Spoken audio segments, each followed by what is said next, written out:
Elementary School para sa huling araw ng Brigada Eskwela 2025.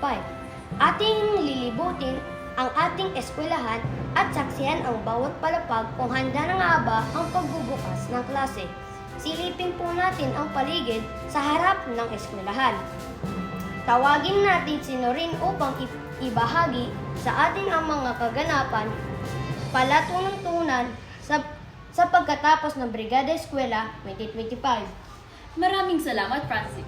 Nandito tayo ngayon sa roof deck para tuklasan ang mangyayaring Brigada Eskwela closing and awarding.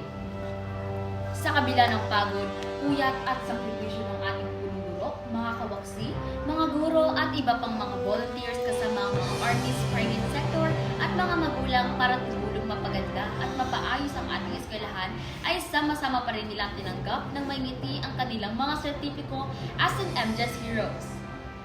Dahil malapit na nga ang pasukan sa Lunes, ngayong araw na ito ay isinasagawa ang dry run para makita kung handa na nga ba ang mga bata at ang MJS sa pagbubukas ng panuruang 2025-2026. Ako po si Norin Sababan at yan ang aking mga nasagap na balita sa araw na ito. Balik sa iyo, Francis.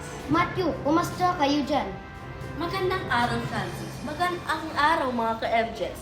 Ngayon, masisilayan natin ang ating punong guro na masiglang tumutulong mag-asikaso ng mga mag-aaral na magsisipasok sa SNED, Kinder at Grade 1 to Grade 6.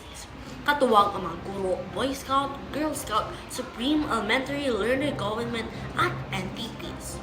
Ako po si Matthew Agresiada, ang inyong tagapagbalita. Balik sa iyo, Francis. Maraming salamat, Matthew. Silipin din natin ang ikatatlong palapag kasama si Elizabeth. Maraming salamat, Francis. Ako po pala si Elizabeth Ann P. Vargas, ang magpapakita sa inyo ng mga kaganapan dito sa ikatlong palapag.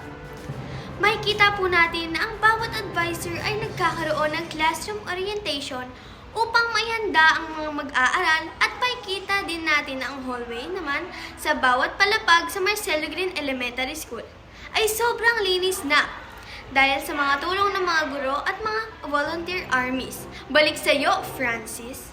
Mukhang handa na nga kayo dyan sa second floor, Elizabeth. Maraming salamat. At yan po ang mga kaganapan mula sa Marcelo Green Elementary School. Ako po si Francisco Sayan, batang tagapagbalita sa araw na ito.